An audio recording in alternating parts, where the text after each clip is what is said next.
Sabi po ni Senator Bato de la Rosa, kinukonsidera niya na magtago imbes na sumuko sakaling maglabas na ng warrant of arrest ang ICC laban sa kanya. Ano pong masasabi ng Malacanang dito? Nakakapagtaka lamang po na siya ay dati pang PNP chief. Yan po ba ang gusto niya ring ipahiwatig sa taong bayan na kapag may warrant of arrest ay dapat magtago? Hindi po talaga tayo magtataka kung bakit natagalan na sumuko or nahuli ang dating si Pastor Kibuloy. At hindi po ba sabi natin parang siya nga yata ang medyo umiwan sa kay dating Pangulong Duterte considering na hindi siya pumunta sa Hong Kong kasama sa nila. Hindi po ba dapat ang kaibigan ay walang iwanan?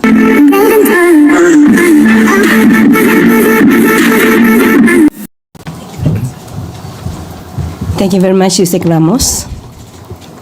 At ito pa po ang mga good news natin sa araw na ito. Maaari na po akong tumanggap. Sino ba yung good news? Okay, yun ang mga good news natin ngayon. Okay?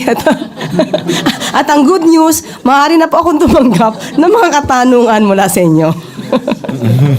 First question, Leth Narciso, DZRH.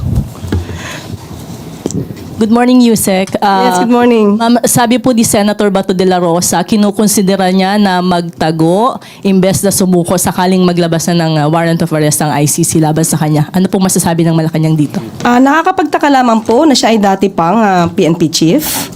Yan po ba ang gusto niya ring ipahiwatig sa taong bayan na kapag may warrant of arrest ay dapat magtago? Hindi po talaga tayo magtataka kung bakit natagalan na sumuko or nahuli ang dating si Pastor Kibuloy.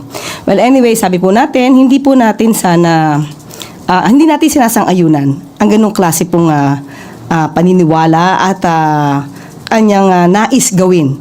Hindi po ito makakabuti sa mga kababayan natin na mismong leader natin ay hindi haharapin ang anumang kaso o complaint na naisampa o maisasampa laban sa kanya. At hindi po ba sabi natin parang siya nga yata ang medyo umiwan sa kay dating Pangulong Duterte considering na hindi siya pumunta sa Hong Kong kasama sa nila. Hindi po ba dapat ang kaibigan ay walang iwanan? Ma'am, kung sakali pong gawin niya ngayon na may warrant of arrest na at magpatulong ang Interpol, hahanapin po siya ng PNP? Kailangan po. Ganun pa rin po ang ating gagawin. Makikipag-coordinate pa rin po tayo sa Interpol at maaari pa rin po natin gamitin ang sinasabi sa batas sa RA 9851. Tristan Nadalo, Newswatch. Hi, good morning po, Sec. Yung nag-start na po yung hearing ni Senator Amy Marcos regarding the arrest of former President Duterte, and in her opening speech, she said, ganito na ba ang nangyayari ngayon? Isinuko natin si Rodrigo Duterte sa dayuhan na parang wala siyang sariling bayan. And she also said, since when the Philippines became a province of The Hague, kung kaya gawin sa dating Pangulo, sino na lang ang susunod? Does Malacanang want to respond? Okay. Napanood po natin yung umpisa, including po yung video na may mga sound effects pa na para talagang maladrama ang dating. At nais lang po na sana yung gumawa po sana ng video ay hindi po na-cut or na-splice. Napakita rin po sana kung paano naharas ang kapulisan habang isinasagawa po ang pag-aaresto o yung pagsiserve ng warrant of arrest kay dating Pangulong Duterte. Sa ating palagay, naging hindi kompleto yung paglalahad, lalo-lalo na sa video. Okay, sabi niya, bakit natin isinuko ang Pilipino ba o dating Pangulo? Ang dating sa isang dayuhan. Ito naman po ay nasa batas, RA 9851. Hindi po natin nilalabag ang anumang batas. Kung mayroon pong dapat na managot, katulad ng sinabi natin, hindi po ba dapat lamang na panagutin? Ang ginamit po na batas, ang RA 9851, nandun po na sinasabi na maaari nating isuko. O ulitin po natin to Doon sa Section 17, sinasabi po na to extradite or to surrender to the International Court, if any, or to the state in relation with applicable extradition treaties, something like that.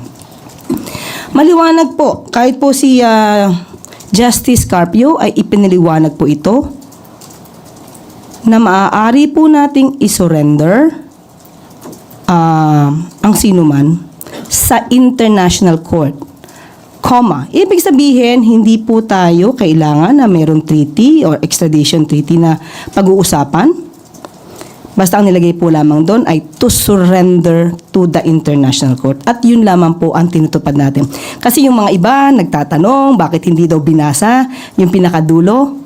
Pero mapapansin niyo po, doon sa batas na yon, may nakalagay po, or to the state in application or applying the extradition treaties. Ibig sabihin, kapag ka sa state lang natin isusuko, saka natin gagamitin yung extradition treaties.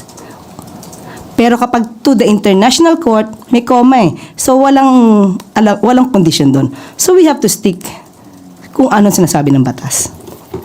But what about po yung sinabi naman ni Senator Aimee na since when did we become a province of The Hague? Gusto po bang magbigay ng reaction ng Malacanang dito? Hindi po natin ninais na maging probinsya ng kahit anuman. Dahil po tayo ay isang independent country.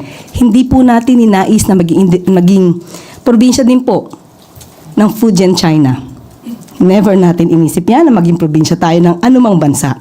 Nagpapatupad lamang po tayo ng batas at kung yun po ang sinasabi po ni Senator Aimee, siguro yan lamang po ang paniniwala natin dahil kahit po sa panahon ngayon ni Pangulong Marcos, hindi natin sinusuko ang anumang karapatan natin sa West Philippine Sea.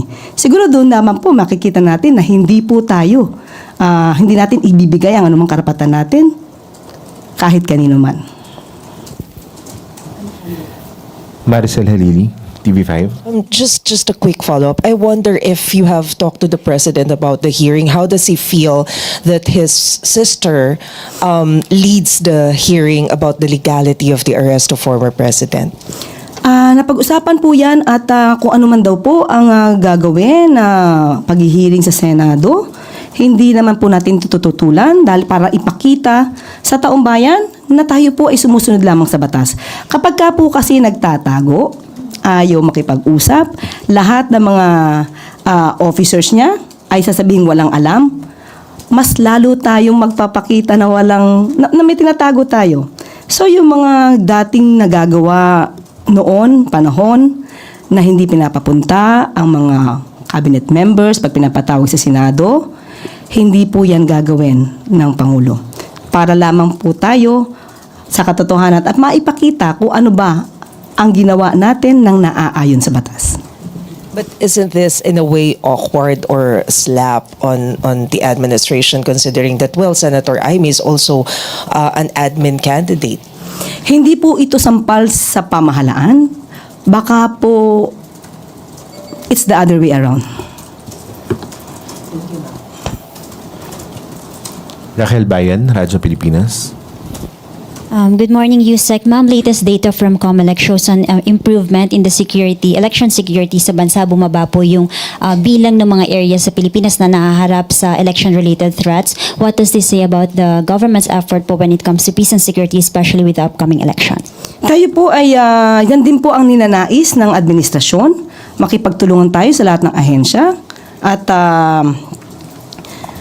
para po magkaroon po tayo, especially sa election, at maging credible po ang mangyayaring election sa susunod na May 2025. By next week, ma'am, magsisimula na rin po yung campaign for the local post. Maybe you have a call to the local candidates. Ano po, sorry, hindi ko pa nadinig yung dulo. By next week po, magsisimula na po yung campaign for the local post. Maybe what's the Malacanang call po for the local candidates? Ang nais lamang po natin ay maging mahinahon sa kanilang pangangampanya, maging maayos, maging makatotohanan sa kanilang mga sasabihin.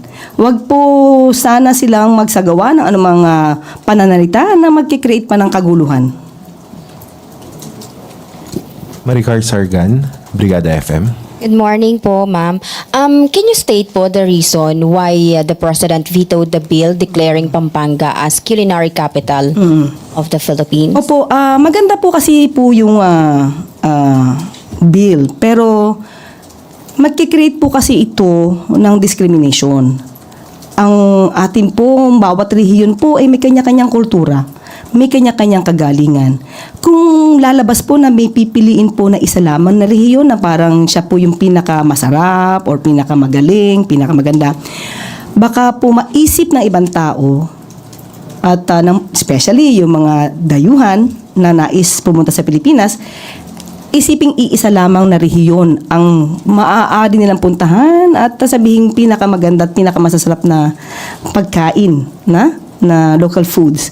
So, ninais po natin na kasi lahat po ng rehiyon ay may kanya-kanya. May uniqueness na tinatawag. So, kaya po ito ay Vinito. Hindi naman para po hindi paniwalaan na masarap o maganda ang kultura ng Pampanga, pero para po kilalanin ang buong rehiyon, ang bawat rehiyon sa kanilang kagalingan. So if ever ma'am na may ibang region na magpapasa po ng parehong bill, ganun din ho ang gagawin ng ating presidente. Yes, opo. Kasi po lahat nga po yan ay, lahat po tayo sa bawat rehiyon po ay may kanya-kanya pong kagalingan. Thank you po. Christian Yesores, Radyo 630.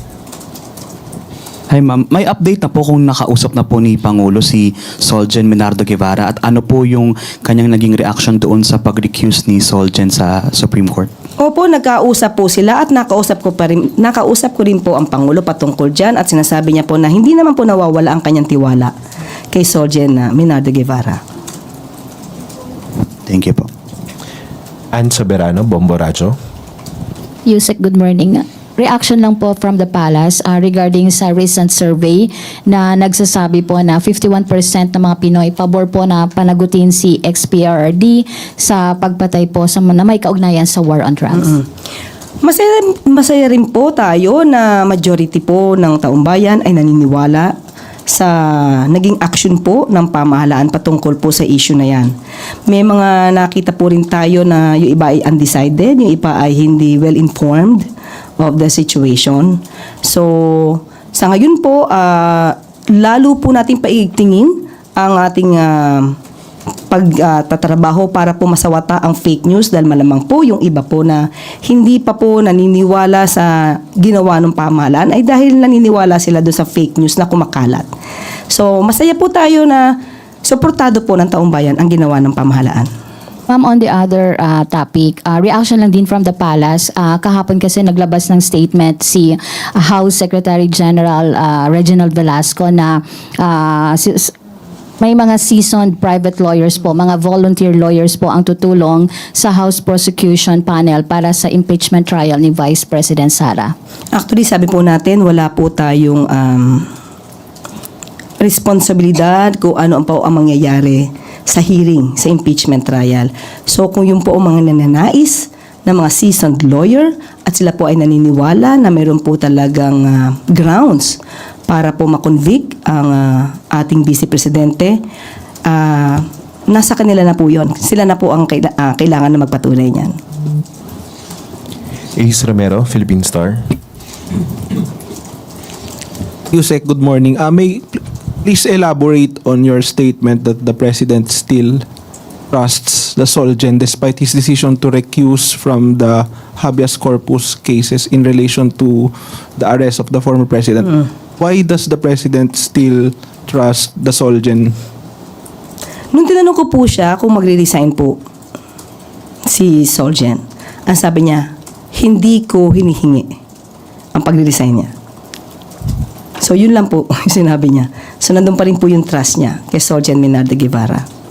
Do we have any idea what were the considerations of the President in saying that given that some sectors are criticizing the top government lawyer for his decision? Yun lang po kasi ang aking nadinig mula sa Pangulo kaya hindi ko po madadagdagan. Sinabi lamang po niya na hindi naman po niya pinagre-resign. Salamat po. I think we don't have questions anymore. Yusek Claire. Okay? At dito na po nagtatapos ang ating briefing. Maraming salamat Malacanang Press Corps at magandang tanghali para sa Bagong Pilipinas.